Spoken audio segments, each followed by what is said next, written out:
Vamos a continuar con la tercera comunicación de esta mesa, que estará a cargo del compañero y amigo Andrés Fortunato y lleva como título Técnica y Política en la Era del Fuego.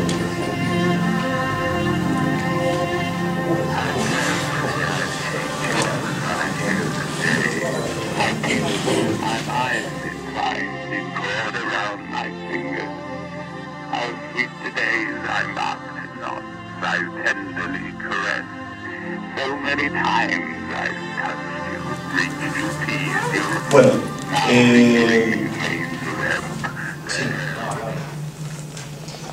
la ponencia se llama Técnica y Política en la Era del Fuego. Lo del fuego, aclaro desde ya que la Era del Fuego es la que vivimos hoy en día, no es un pretérito incierto. Y voy a tratar de hacerlo lo más sencillo posible. Les propongo... yo tengo varias deudas con muchos autores y profesores de la facultad, hay gente que me ha enseñado mucho, pero voy a dejar de lado todas las referencias y voy a tratar de expresar y comunicarles con ideas claras y distintas, ojalá, algunos argumentos, sobre todo en torno a una historia que les voy a tratar de contar, que es un poco la historia de cómo se quiebra o se rompe un poco el jarrón ese del mundo mágico que estaba hablando Natalia antes, y las consecuencias políticas sobre todo de eso y en qué sentido la técnica tiene mucho que ver. ¿Por qué la relación entre técnica y política? ¿Qué nos dice a nosotros acá hoy en día? Primero, una cuestión geográfica. Habría se me ocurren muchos ejemplos de cuestiones que andan dando vuelta hoy en día en la agenda pública y que o bien son problemas políticos por ser fundamentalmente problemas técnicos, o bien son problemas técnicos que fundamentalmente son problemas políticos. Pero estamos en un coloquio no de filosofía, sino de muchas disciplinas, y me interesaría dar un dato por demás curioso, que es que en el año 1951 un gran médico argentino llamado Ramón Carrillo creó el Departamento de Cibernética y la Dirección Nacional de Cibernología, quizás extasiado, entusiasmado por las ideas que circulaban en ese momento sobre todo en Estados Unidos con Norbert Wiener y demás. Seguramente era poco más que un éxtasis y respondía a un proyecto político. De hecho, él decía que todo el punto de utilizar ese tipo de herramientas cibernéticas o de técnica de organización social, y utiliza la palabra biopolítica, era justamente para llevar a cabo políticas populares de, digamos, básicamente aumento de la felicidad en la población. Entonces estamos hablando de un tipo que en 1951 y después en el 1953 más o menos, que es cuando publica un pequeño artículo en una revista totalmente desconocida, se anticipa por completo a lo que después en Europa Foucault va a llamar biopolítica, y que va a conformar una teoría de las técnicas políticas de la modernidad y de cómo se produce un cambio de un paradigma basado en... Bueno, no les voy a hacer ningún resumen de todo eso, pero simplemente lo que le quería decir era, fíjense en qué medida para nosotros puede ser algo completamente diferente la biopolítica, o en qué medida el problema de la tecnología política no necesariamente es algo apocalíptico, como puede ser o algo necesariamente, o el fin, la crisis de un mundo plagado de tradiciones y símbolos que tienen muchos años, como puede ser en Europa, sino que nosotros, pueblos jóvenes, tenemos de alguna forma una situación diferente para encarar eso, porque no tenemos largas tradiciones y un mundo completamente lleno de símbolos. Sí los tenemos, pero son un poco más nuevos. Entonces podemos encarar la técnica de otra forma. ¿Qué es lo que quiero hacer acá? Simple. Encarar esa relación fundamental que veo entre técnica y política y que puede ayudar para elucidar muchos problemas concretos de la agenda pública e incluso del pensamiento político argentino, llamémoslo, a partir de la filosofía de Simondon. ¿Por qué digo esto? Porque me parece que Simondon, y de esto va a hablar mucho mejor y más extensamente Pablo Manolo Rodríguez en la mesa que viene, pero voy a dar un pequeño adelanto. La estela de Simondon, el lugar en el que se ubica histórico intelectualmente, plantea una cierta configuración que tiene una genealogía que se remonta a lo que se llama teoría de la información, que es una teoría que en su inicio era una tecnología, que es la tecnología que define lo que algunos llaman la tercera revolución industrial en el siglo XX. Es decir, en el siglo XX se desarrollan técnicas que a su vez conforman un mundo conceptualmente. Ese mundo conceptual, o ese mundo que a su vez se puede entender conceptualmente, es visto por Simondon. Simondon lo ve y dice: opa, mirá a Norbert Wiener, el padre de la cibernética, y los invitas a un coloquio en Royaumont, como estamos acá, un coloquio también, y toda su, digamos, creo, gran parte de su impulso, digamos, a la hora de pensar es prestar una recepción filosófica de lo que significan esos conceptos que vienen de esa tecnología.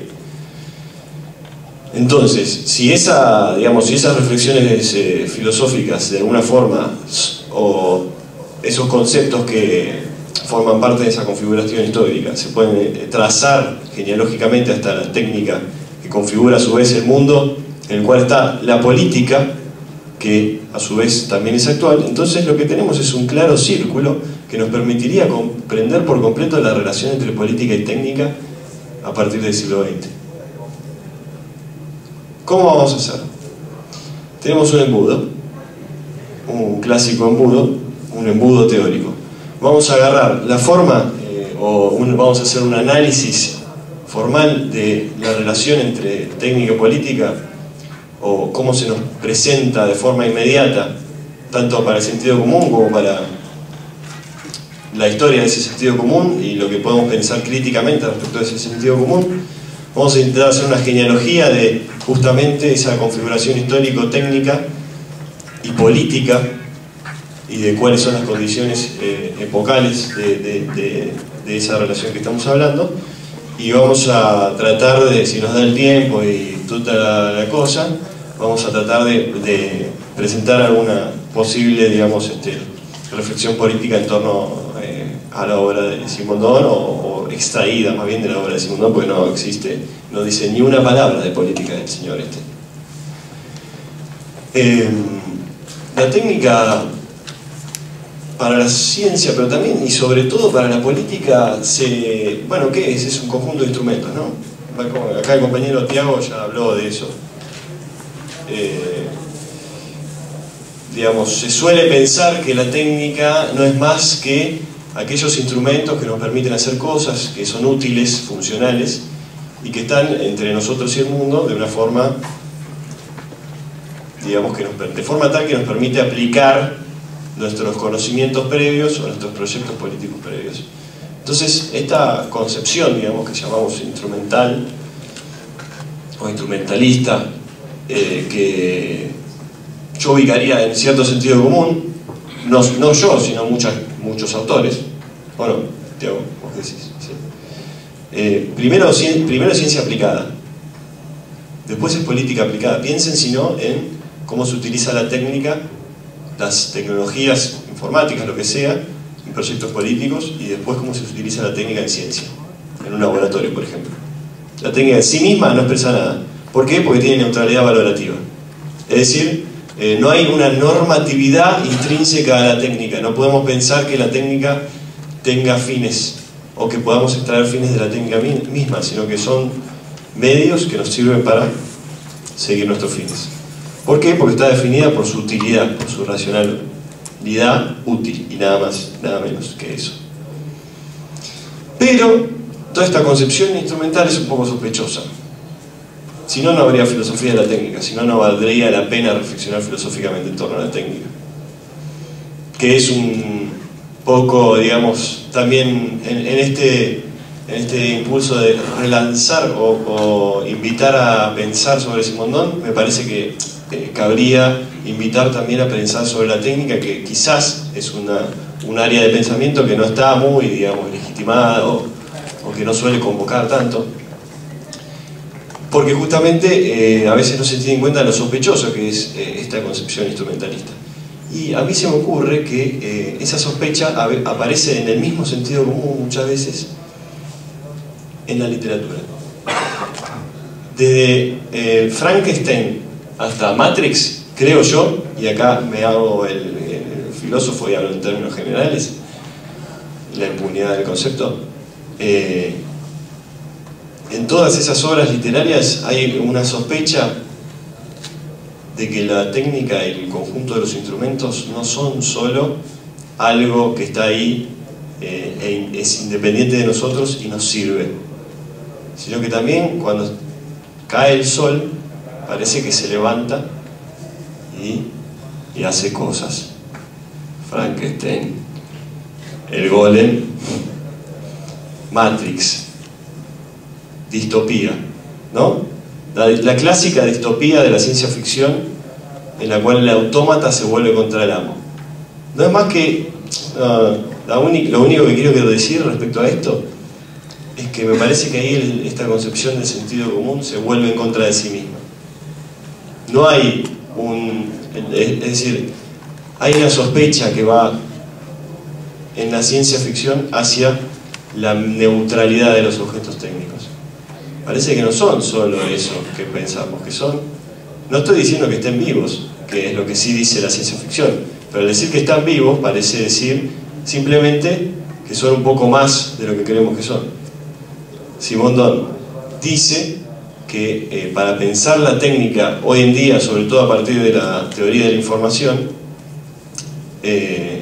tenemos que pensarlo en los marcos de lo que él llama una transducción. Es decir, la técnica no es solo un medio, sino también primero una mediación con el mundo. Es decir, nos presenta el mundo de forma determinada. Piensen, si no, ejemplos.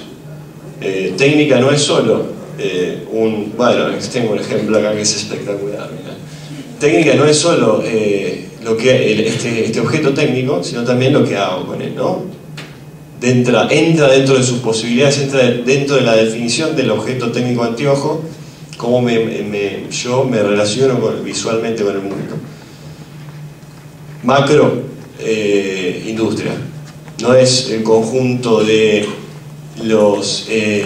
la maquinaria de una empresa como Johnson & Johnson, por ejemplo, sino también la organización social que hay alrededor de eso. No podemos pensar que la técnica es solo el objeto, digamos. Entonces genera una suerte de, además de relación con el medio externo, una relación con el medio interno. Interno hacia ya los compañeros hablaron de criticar o podría decirse plantear una posibilidad de dudar de la relación entre interno y externo en términos metafísicos. Pero acá estamos hablando un poco más, digamos, planteo sencillo. La relación con el medio externo que modifica la técnica también es una modificación del ser humano mismo, digamos. Lo cual nos lleva a pensar que la técnica tiene símbolos. Es decir, no voy a desplazarme sobre el concepto de símbolo. Ojalá, si no vinieron ayer, chequeen en la página, por favor, la ponencia de Gonzalo Aguirre, que es muy clara al respecto. Pero básicamente lo que quiero decir con esto es que la técnica es institución. Instituye un modo de relación social, es decir, es simbólico. No es, además de ser una relación material, práctica, es una relación simbólica. Lo cual nos lleva a que es un modo de individuar cosas, objetos técnicos, pero también es un modo de individuar individuos que no son solo objetos, sino sujetos. Es decir, y esto es lo que dice Simondon en la introducción, tenemos que pensar la técnica ya no como algo completamente separado de la cultura, sino reintroducirla en la cultura para pensar justamente cómo la cultura para pensar la dimensión fundamental de la cultura. No es determinismo tecnológico esto que estoy diciendo. Básicamente no es que la técnica es la dimensión fundamental del ser social y todo el resto de la vida se deriva de ello. No, no, porque ahí tiene muchos problemas decir eso en términos argumentativos. Con lo cual, obviamente, a ver, que no sea determinismo tecnológico quiere decir simplemente que no es un instrumento, pero tampoco es la única forma de crear símbolos o instituciones en términos sociales. Creo que esa concepción transductiva no es solo, digamos, no le viene a Simondon por un análisis formal, sino que tiene sus razones históricas.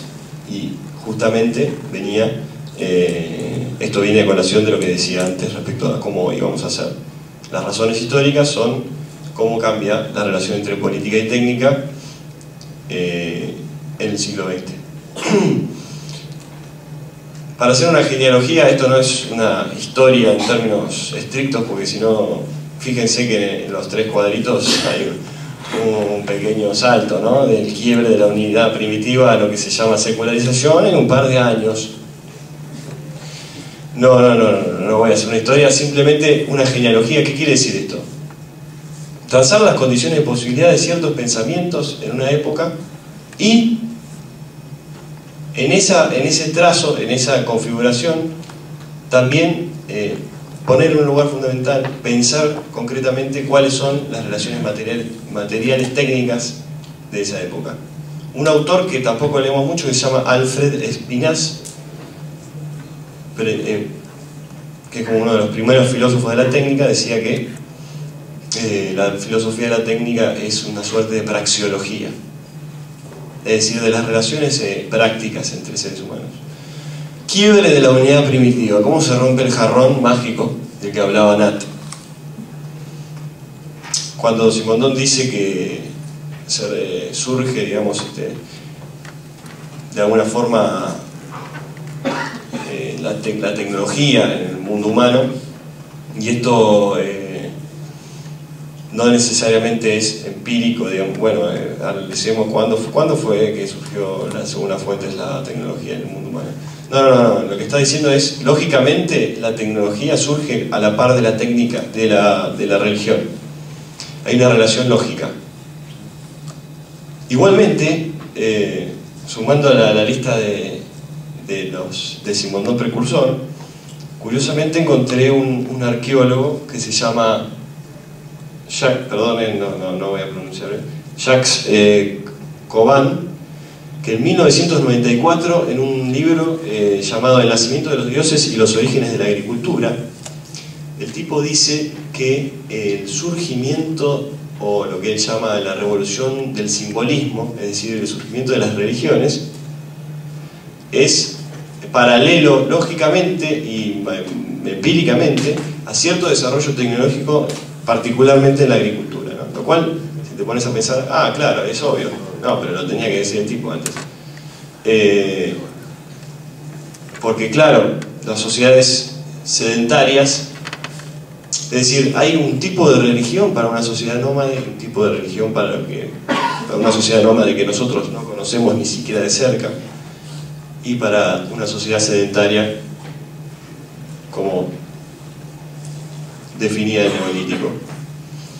Entonces, bueno, este par ya lo explicó claramente Nat, así que puedo pasar. Figura a fondo, la técnica provee objetos que algunos dicen que no existen, pero que por lo menos si no existen o no, se recortan sobre un fondo que es el fondo valorativo de la religión, ¿no? La religión presenta un mundo como un fondo y la técnica nos pone en relación práctica concreta con él. Otro proceso que es imposible de definir en términos que hablan muchísimos autores, que se llama la secularización, digamos, pero que me interesa a partir de señalar solamente dos cosas, y acá paso a qué cambio se produce en lo político en relación a lo técnico, es el de la secularización. En primer lugar, entendemos por secularización el surgimiento de lo político como esfera autónoma. ¿Qué quiere decir esto? Que llega un momento que también se habló mucho de inmanencia y trascendencia acá, voy a definir eso en términos muy sencillos. La trascendencia ya no está representada, o es decir, la trascendencia me refiero básicamente a Dios trascendente, ya no está representada en el mundo por una institución, la Iglesia Católica Romana, que a su vez esa institución sea la que provea las normas sociales por las que nos regimos, sino que hay otra esfera que se encarga de mediar entre lo trascendente y este mundo, que sería la política, digamos. El soberano es el que interpreta la ley divina. Entonces, lo que dice el soberano, Hobbes 1, el soberano dice, lo que dice el soberano es lo que dice Dios. ¿Qué sucede acá también? Otra cosa que me interesa remarcar. Se produce una decisión entre norma y decisión, o valores universales e instituciones particulares, o legitimidad y legalidad. Esto quiere decir simplemente que, cierto, el soberano es lo que dice el soberano es lo que dice la ley divina, pero eso conlleva una serie de guerras para definir quién morondanga es el soberano. Es decir, la política a su vez, y esto también pues vulgata, la política es conflicto. La decisión que interpreta o la mediación de esa trascendencia, y por trascendencia podemos entender también esto, valores universales, proyectos políticos, legitimidad. La decisión que es la mediación entre las instituciones particulares y esos valores universales es un núcleo consistente que se encuentra, digamos, constantemente cuestionado y surge a partir del conflicto. De otra forma no habría política. Bueno, después de la secularización, o después, lógicamente, o después históricamente, no sé a esta altura, pero llegamos a lo que un autor que se llama Carl Schmitt denomina la era del fuego. Es una simple imagen, de hecho él dice que en realidad es la era del aire, en un texto que le dedica a su hija, es decir, un texto que utiliza imágenes mitológicas para explicar como una suerte de cuento de cómo llegamos a la situación política en la que estamos, geopolítica. Es decir, no, puede ser fuego, puede ser aire. Yo elegí fuego porque me parece más dramático, me gusta más. Lo que quiere decir sencillamente con eso es que antes, y tampoco me pregunto cuándo, el nomos, o es decir, la ley de un Estado estaba anclada en la tierra. Es decir, la relación mandato-obediencia funcionaba fundamentalmente por cierto arraigo a la tierra en la cual estaban digamos, sentadas los pilares de las instituciones. Cuando llegamos a la era del fuego, y para él la era del fuego es lo que viene en el contexto de las telecomunicaciones y cierto desarrollo tecnológico, esa distinción territorial se fuma porque viene la era del fuego. Es lo que, bueno, también hoy está ligeramente se llama globalización, ¿no? que ya entendemos todos bien qué es, pero en realidad no entendemos bien de qué estamos hablando. Un par de cuestiones conceptuales sobre el aerofuego. Si bien la política antes era la mediación entre inmanencia y trascendencia, en el aerofuego esto se disuelve. ¿Por qué? En primer lugar, porque ya no podemos distinguir cuando la democracia liberal, digamos, se extiende, y puedo estar equivocado en esto, digamos, ojalá me lo demuestren si es así. Cuando la democracia liberal se extiende, digamos, por el planeta y se forma lo que llamamos la globalización y entendemos también como capitalismo, etcétera, etcétera, una de las razones, uno de los fenómenos principales de esto es que el Estado ya no se distingue de la sociedad civil. ¿Qué quiere decir esto? Sencillamente que no podemos entender al Estado como un árbitro, un tercero que solucione los conflictos particulares que tenemos entre individuos, conjuntos de individuos. Ojalá podamos, digamos, ¿no? Yo pienso así. Es un problema que no tengamos eso, porque si no, digamos, el conflicto, ¿cómo lo paramos? Lo cual, entonces, si no hay ese tercero, no hay mediación entre lo que creemos que debe ser una vida en común y lo que de hecho es. ¿Por qué? Porque todos podemos interpretar qué es lo que debe ser en un contexto en el que no hay un tercero. Y surge cierta también escisión, cierto otro resquebrajamiento en el ámbito de la teoría política. Proliferan las teorías tanto normativistas como realistas, por un lado y por el otro, pero nunca se cruzan. ¿Por qué sucede esto? Yo creo que es un fenómeno que está justamente conectado con esta disolución del Estado.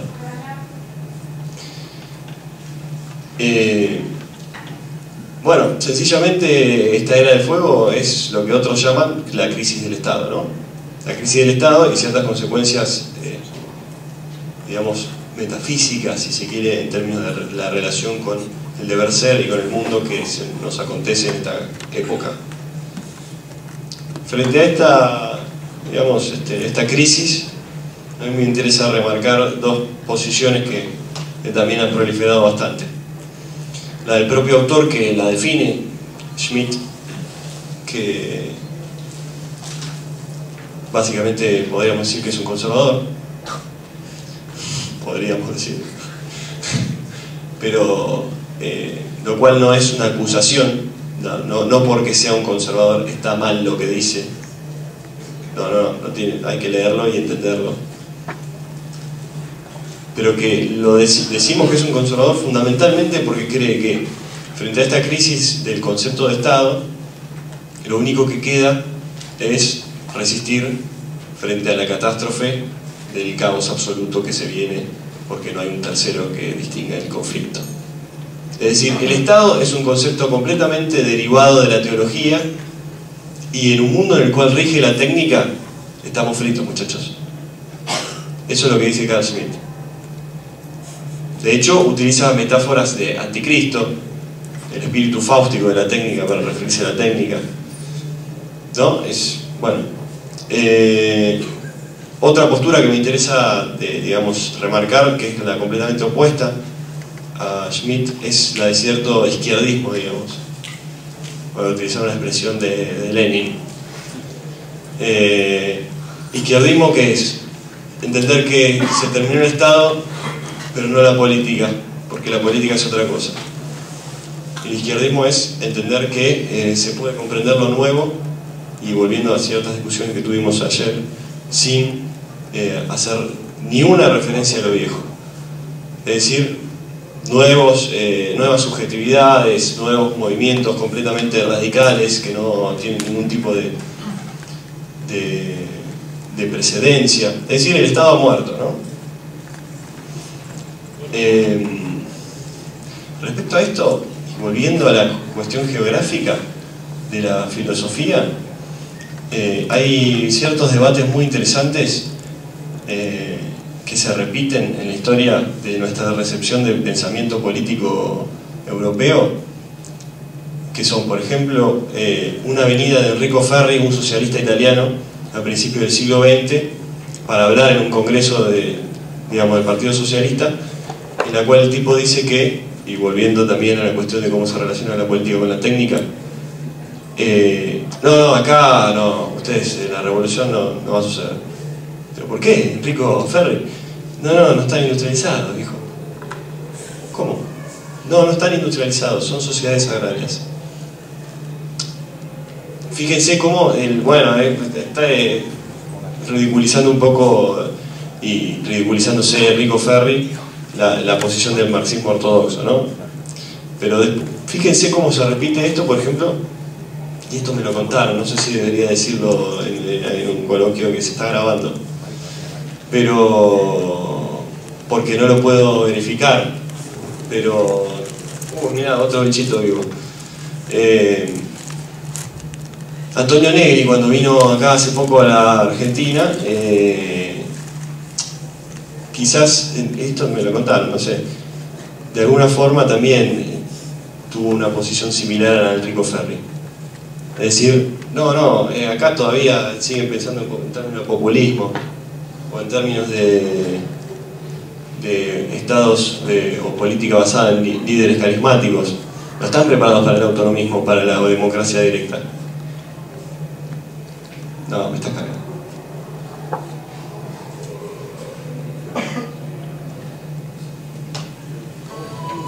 Perdón.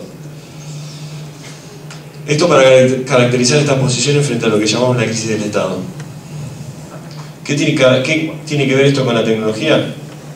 Norbert Wiener, el que leía Ramón Carrillo, en 1948 dice: si el siglo XVII y comienzo del siglo XVIII son la era de los relojes y la última parte del siglo XVIII y XIX constituyen la era de las máquinas de vapor, el tiempo presente es la era de la comunicación y el control.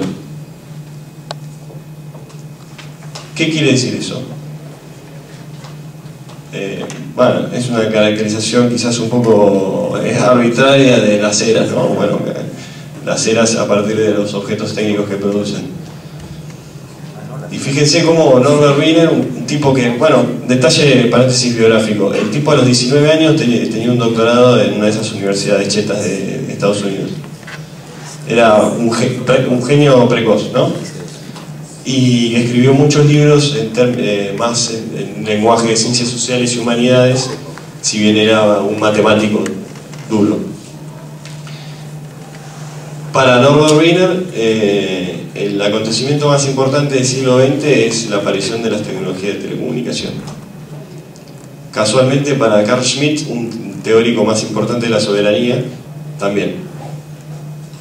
¿Por qué? Creo yo, y esta es la hipótesis que me brinda Simondon para pensar esto, que, y si bien reitero, no hay una teoría política de Simondon, que a partir de este desarrollo tecnológico en telecomunicaciones, ya vemos telecomunicaciones a información, en realidad, y esto también va a hablar Manolo más adelante, pero nos estamos refiriendo sencilla y simplemente a las tecnologías de información. Lo que sucede ahí es que cambia el concepto de naturaleza por completo, y esto fue de lo que habló Tiago. Si en el siglo XVII Hobbes podía pensar que el mundo había cambiado por completo, tal es así que desde ese momento se conoció el mundo previo como la era premoderna, y a partir de ese momento la modernidad, podía cambiar de forma tal que surgía esto que llamamos la esfera de lo político como autonomía, era simplemente porque cambió el concepto de naturaleza.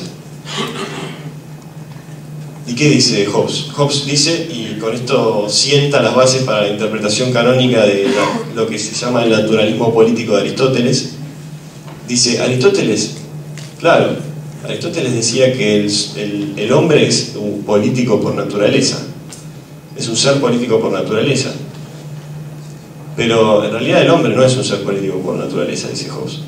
El hombre es político por accidente. El hombre sale de la naturaleza gracias a la política. La política es negación de la naturaleza del hombre.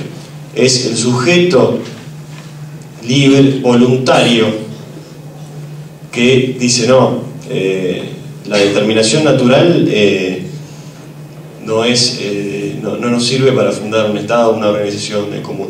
Eso, o que es efectivamente lo que está detrás del Leviatán, o el más fuerte, o el que tiene, digamos, la decisión, que también es un hecho arbitrario en la vida de los hombres, es el que funda la política, digamos. Hay una unidad política porque hay un soberano. Todo eso es básicamente, significa que el sujeto es diferente a la naturaleza. Es decir, la relación es de exterioridad absoluta. Piensen si no en el par estado de naturaleza y sociedad civil. Piensen si no también, y esto es muy claro en un artículo que les recomiendo que lean, que se llama Máquina y Organismo, de Canguilhem, en qué importante, ¿no? ¿Qué relaciones hay entre esa configuración en la teoría política y el mecanicismo, en términos científicos?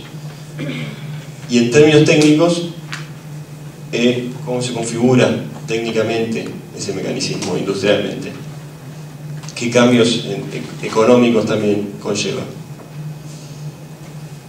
El concepto de naturaleza que hay detrás de eso, digamos, de Hobbes, digamos, o de las teorías políticas modernas, es que o bien es forma, es decir, o bien constituye podemos enumerar derechos naturales, o bien es simplemente materia que formamos con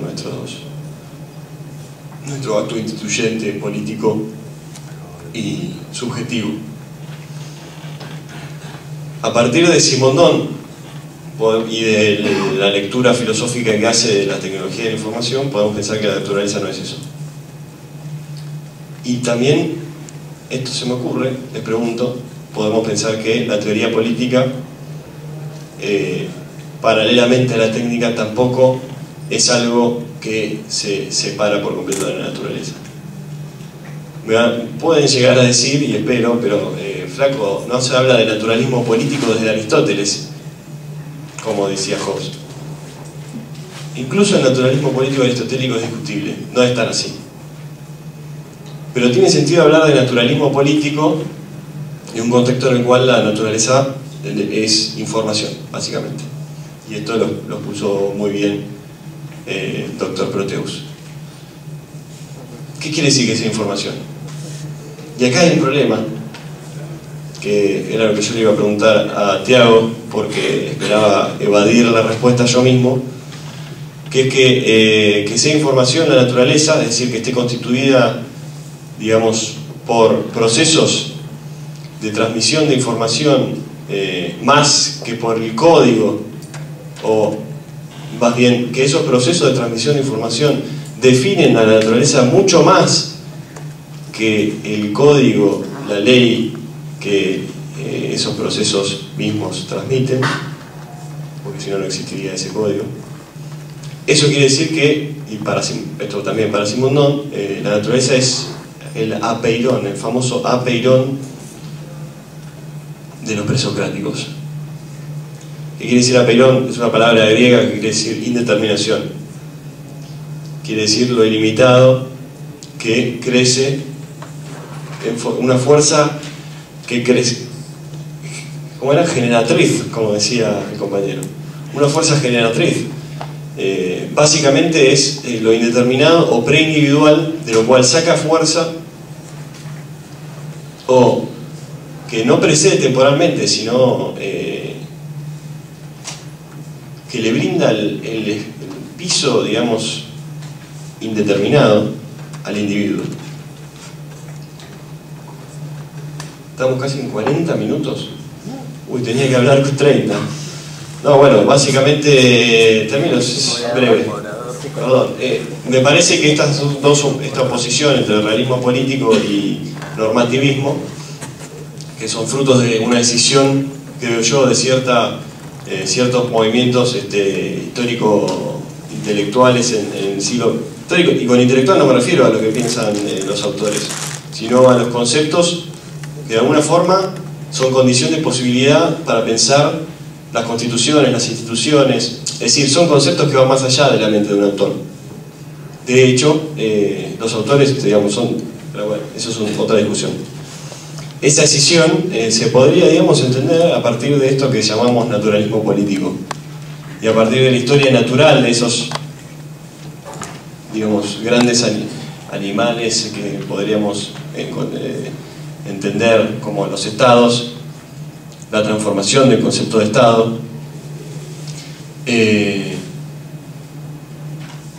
concepto que ya no sería, digamos, o bien un concepto normativo, o bien una, digamos, configuración concreta, una decisión prácticamente existencial, empírica, sino que a través de suerte de historia natural o eticidad desteologizada, en términos trascendentes, para usar un término hegeliano, podemos entender cómo la norma surge a partir de del mismo proceso, digamos, en el que se conforman los estados, y así recuperar cierta noción de estado en una época de su crisis, digamos, y no entender que es o bien algo ya perimido o bien algo que tenemos que aferrarnos como un pasado intacto, sino, bueno, entender el estado como una máquina, como lo pensó Hobbes, pero una máquina que es acorde a la tecnología de nuestro tiempo. Les dejo esto, no es esto, como no tengo tiempo de desarrollar esto, pero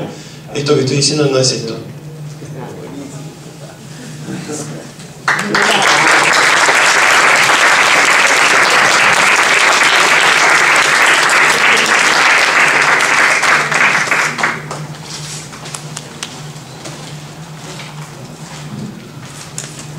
Bueno, muy bien.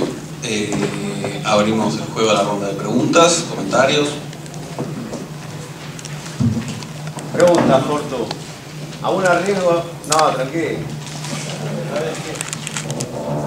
¿Aún arriesgo de meterse en un tema que es recontra trillado? Pero sé que te puedo hacer la pregunta porque tu respuesta no va a ser trillada.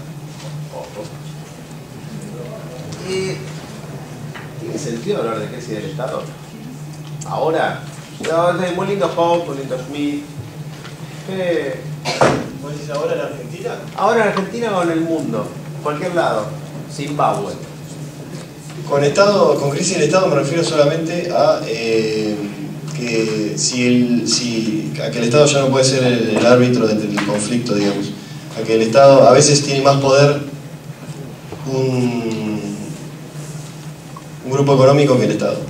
¿Por qué? Porque lo simbólico del Estado debemos encontrarlo en otra cosa y no en eso que antes estaba allá arriba. Creo que tiene sentido hablar del Estado, de crisis del Estado en términos globales, si se quiere. Hay un libro muy bueno que se llama Habitar el Estado, de Sebastián Amadi y Mariana Cantarelli, que habla un poco de eso y de crisis del Estado en Argentina y cómo pensarlo. Creo que no solo tiene sentido, sino que para pensar cómo transformar el concepto de Estado hay que empezar por qué entra en crisis. Pero la idea es muy sencilla de crisis del Estado. Deja de haber el tercero que pueda abstraerse de las particularidades de la sociedad civil, el atomismo individual, y que de esa forma puede neutralizar el conflicto. Digo, a eso me parece que también tienen correlatos empíricos importantes. Tanto en términos de, qué sé yo, la definición de Estado liberal, el Estado es un instrumento de la economía, como en términos concretos de cómo funcionan los Estados en las democracias liberales. No sé, pero también puede ser que no.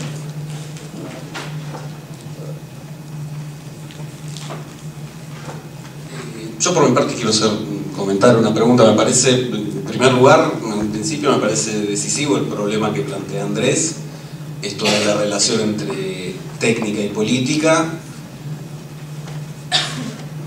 En términos de historia reciente, nosotros tenemos una experiencia directa con determinada respuesta a esa relación entre técnica y política, que es una política tecnocrática, que se ha llevado a cabo en los 90, incluso antes, vestida de ciencia, vestida de neutralidad técnica y en manos de los economistas.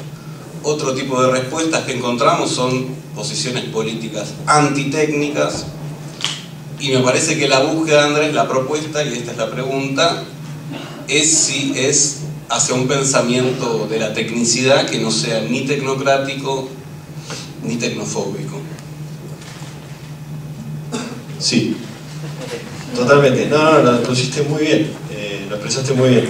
Porque es cierto, además, y uno de los ejemplos que tenía pensado por los cuales empezar era justamente la lectura de los 90 o de cierto neoliberalismo como el mito de la tecnocracia. Que por otro lado no deja de ser un mito, porque tampoco es posible, digamos, una sociedad tecnocrática en términos reales, creo yo. No se puede definir. O sea, hay cierta autonomía entre la política y la técnica que no se puede saldar, ¿no? Los problemas políticos no se pueden resolver técnicamente, pero tampoco podemos tener lo que vos llamás la fobia a la técnica, es decir, sobre todo hoy en día. Porque la técnica se instituye mundo. Tener una fobia a la técnica no es más que entender la técnica como un instrumento, como una aplicación de políticas o de ciencias, pero es mucho más que eso. ¿Cuál es la tercera? ¿La superadora? ¿La hegeliana? Todavía no lo sabemos, pero próximamente. Quizás para el coloquio del año que viene. Siempre pateando la pelota, ¿no?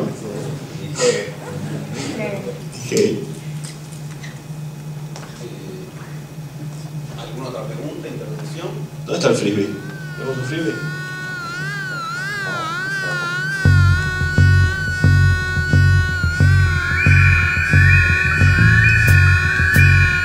Bueno, muy bien, vamos a dar paso